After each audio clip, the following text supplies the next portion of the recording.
time on a complete guide to four-wheel drive, we're going to go dune driving in the wonderful dune fields of Lambert's Bay.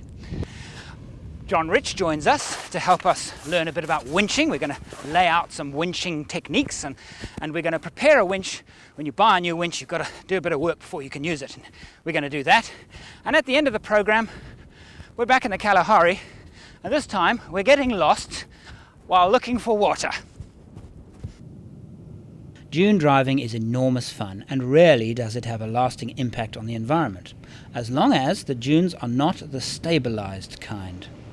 Tracks on these dunes, depending on the wind, often erase themselves within a few hours. Today we're going to go dune driving up these slopes. And the sand is this soft, you let tire pressures down, and we've let our tire pressures down to 1 bar, which is a kind of good starting point for this kind of terrain. Ordinarily, low range first would be used going down very steep slopes, but not on dunes. The thing is, you don't want the sand flowing under the vehicle to run faster than the vehicle, so low range second is the better choice.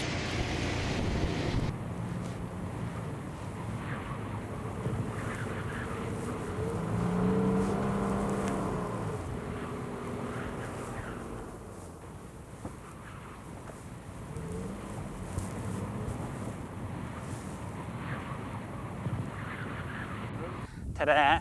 We got stuck. It's quite soft. I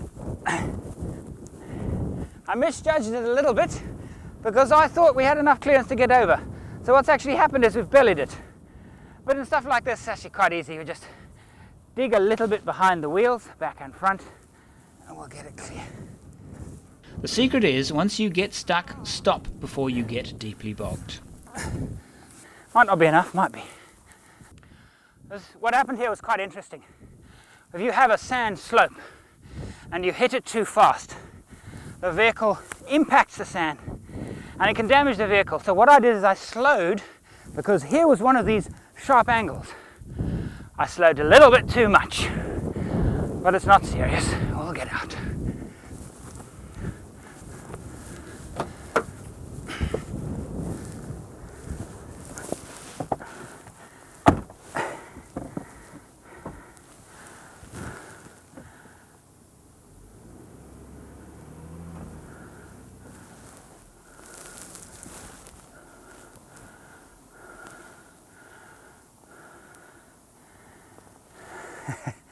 See, it doesn't really take a lot of digging. That's what a lot of fun. If you do get stuck though, don't just spin your wheels and spin your wheels and spin your wheels hoping you get out. You'll know. You feel your stuff going down, stop, get out and do a little bit of digging, and then you'll be okay. One of the most unpredictable things to do on sand is to drive on a slope, side slope. And watch what's going to happen now. The vehicle will break away, and I must turn towards the slide. I must turn towards the slide, otherwise the vehicle could roll.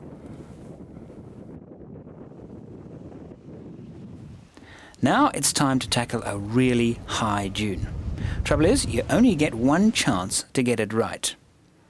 So our guide, Jos Engelbrecht, went to prepare the dune's summit. So you get these cusps, wind cusps, and if you go over them too fast, your vehicle will be airborne. So you've got to try and time it so that as you go over, you're still moving, so the vehicle will do that. And if it stops like that, it's easy to move forward. But if it stops still pointing uphill, it won't go any further forward. And that's the trick. Time it, so you're going up the slope, slow down a little bit, not too quickly, and make sure you just clear it and kind of stop on the top, but with the nose pointing downhill. Otherwise you won't get going again. First time, I got it just right.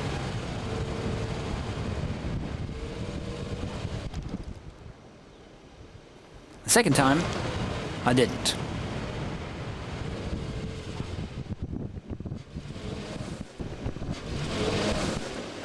It's best to hold the shovel like this, and not like that. And then I found out that the dune actually has a name.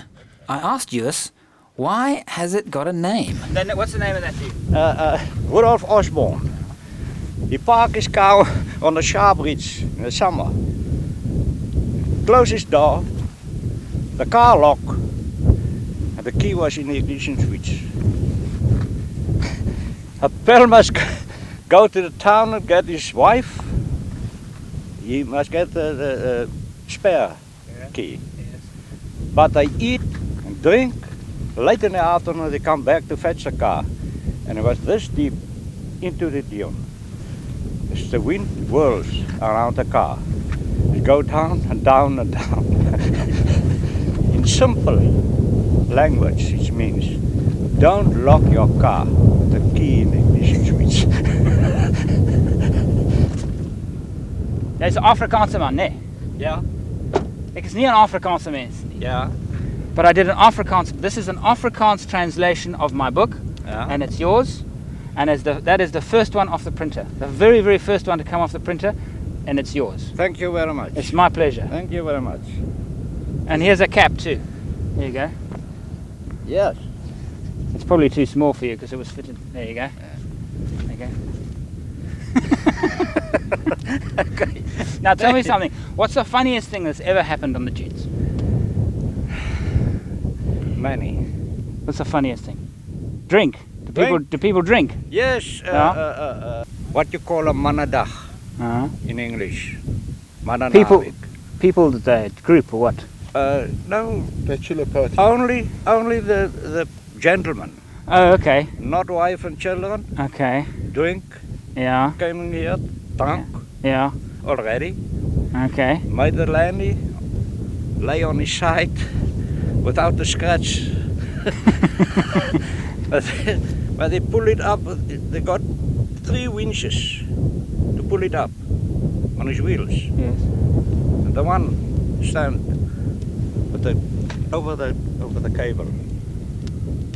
Happy. Don't worry what can happen. Amazing. What do you think? What will happen if there's? He will probably have a very high voice, if anything. Yeah, yes, for sure. Sure, yeah. Having lots of power in a 4x4 on the dunes can be an advantage, but only if it's handled well, because if it's not handled well, it can be a severe disadvantage. The secret of curves, I'm going to do it the right way. I'm going to use even power application, a little bit of power just to take me through, gentle power.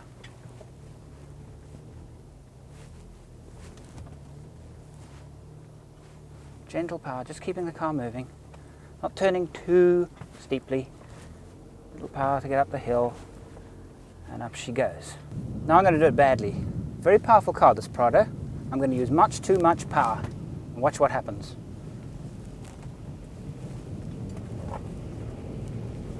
I'm using full lock. Oh, it's dramatic, but it's terrible driving. It's great fun, but difficult to drive it. There you go. Okay, totally the wrong way of doing it.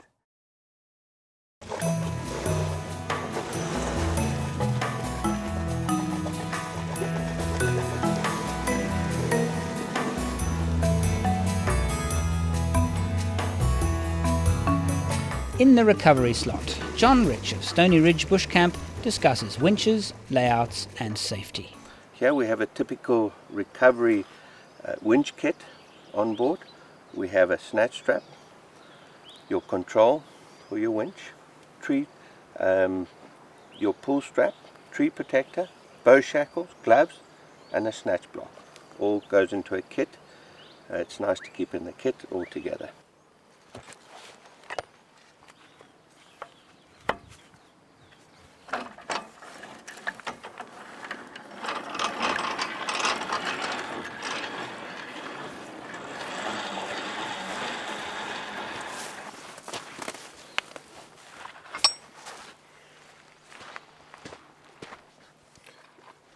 The first thing I do is I don't like to use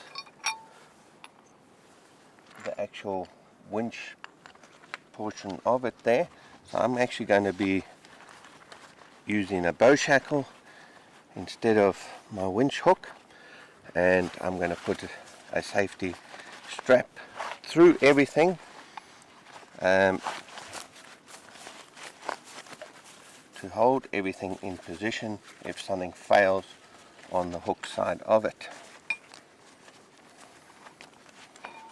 Let me just remove the pin itself, due to it being an open-ended hook, I prefer to use a shackle with a ton rating on it.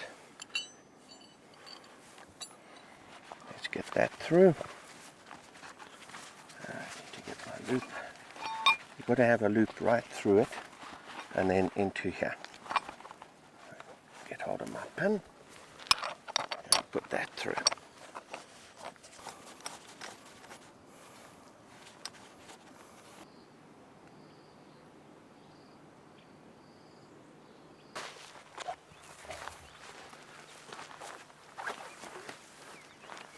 This is just a pull strap, but quite a short pull strap. We use it to dampen the cable. We dampen the cable in case there's a breakage, and this hopefully will catch it and slow it up.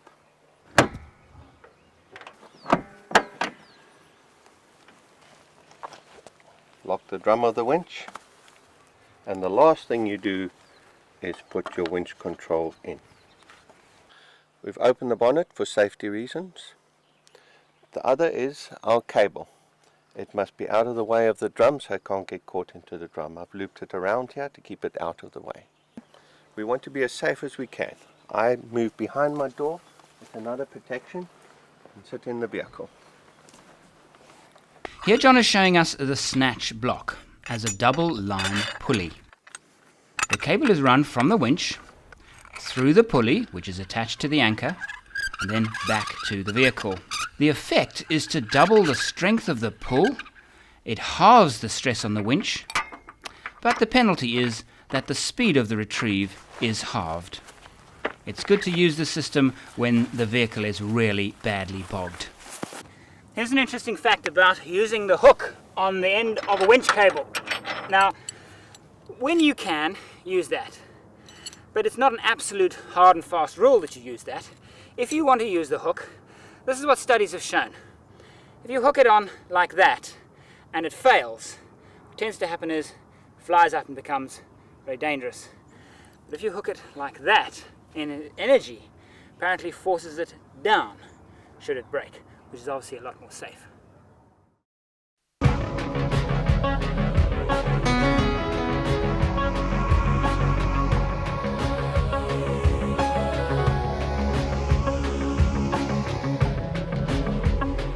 With the date now set for our Land Cruiser's first major outing, we're going to look at its electrics. I want to run an electric fridge on board as well as some camp lighting. So the first thing to do is to select the right battery.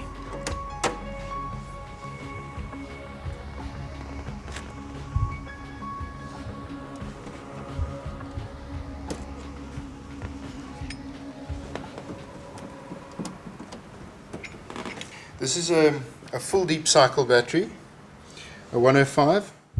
This particular battery, they are specific for the engines, for the cold cranking capabilities. You must have a look at that. If you replace a battery as a deep cycle or semi-deep cycle for an engine of this size, it's important to get the cold cranking rating correct.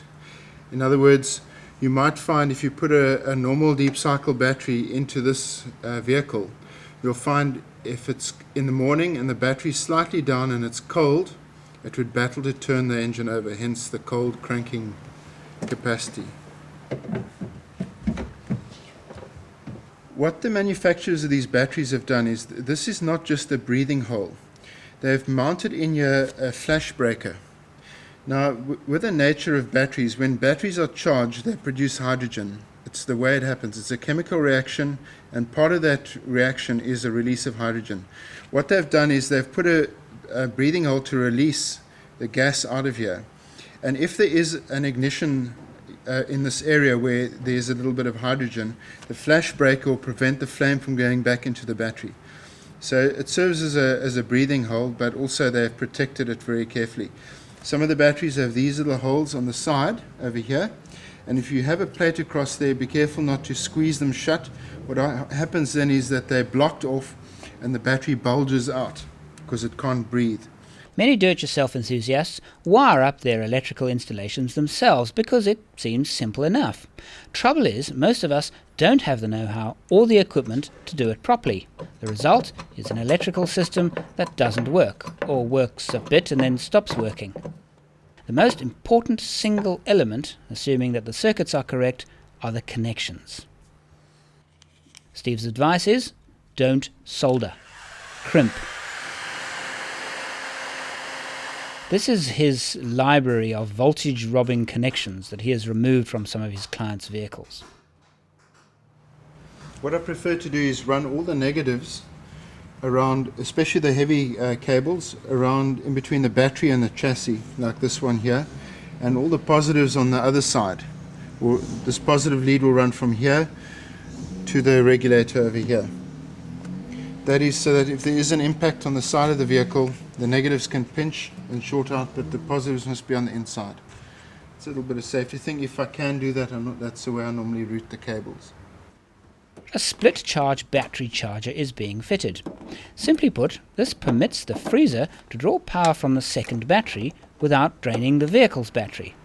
So even if I flatten the battery completely, the vehicle will still start.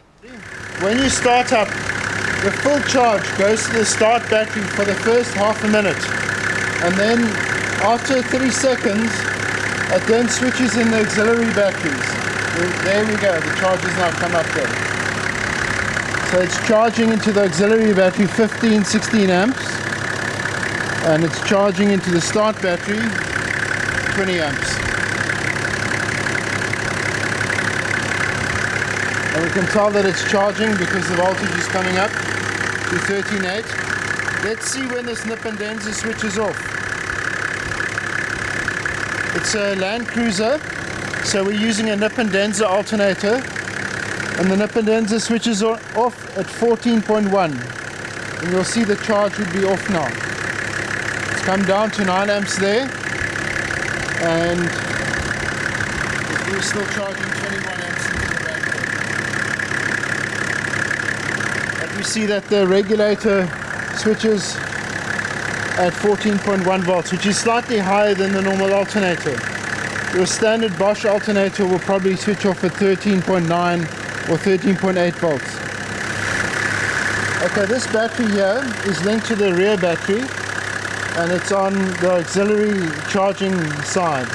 You can see this voltage here sitting at 14.02 and it's stable. And now we'll measure the rear battery and see if there's a drop in voltage.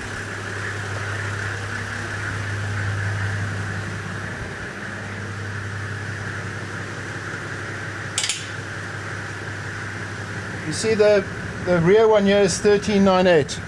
So we're in a drop here of 13, we're in a drop of 0.2 of a volt. So we're losing 0.2 of a volt, even though we're using 25 square cable from this battery to the front, we still drop 0.2 of a volt. So this battery will take a little longer to come up to voltage than the one in the front. We've also fitted a brand new worn winch. But before we use it, it must be prepared. When you take delivery of your winch, you fit it or have it fitted, you can't just run out and use it. You have to dress it first. You have to prepare the winch so that when you do use it, the cable is not damaged. And this is the way you do it. You unlock it, and you pull all of it out. All of it. Go!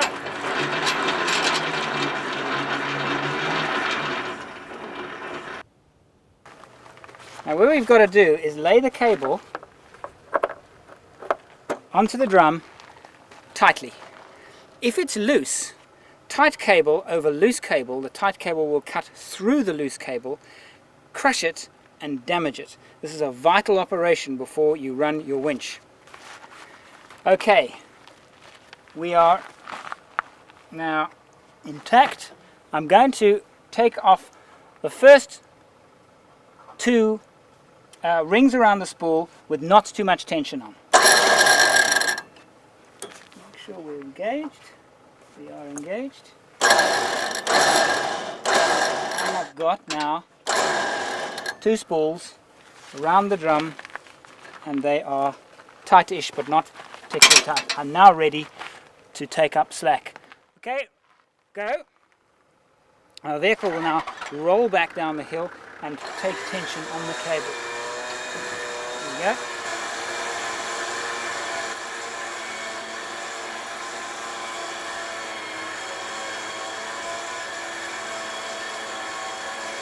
What's happening here is that the vehicle being towed is steered left and right, helping lay the cable evenly on the drum.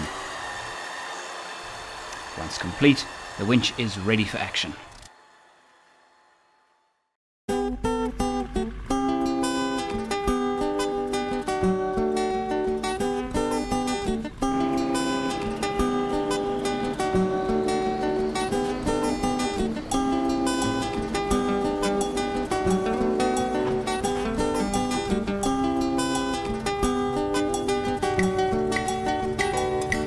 We pick up the story, traversing the Kalahari, looking to replenish our dwindling water supplies.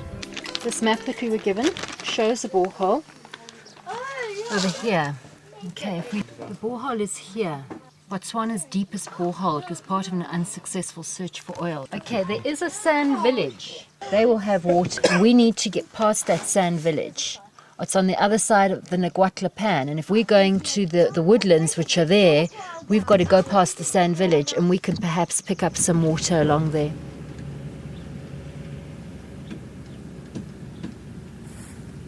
On the way to the sand village, something tells me that our bearing is wrong. I stop the convoy to confer with the group.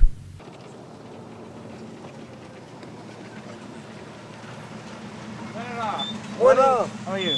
Fine. Good. We're trying to find Matsat. What's the thing? Yeah, That's it. Julle is verby Masete. yeah. Gone past it. Ja, julle gaan so terugry want Masete is hier kan. We have missed the left road, the road. You Julle said. moet weer terugry Maatlet. Hoeveel? How far? How far back? Is 20 kilometers from Mwade to Masete.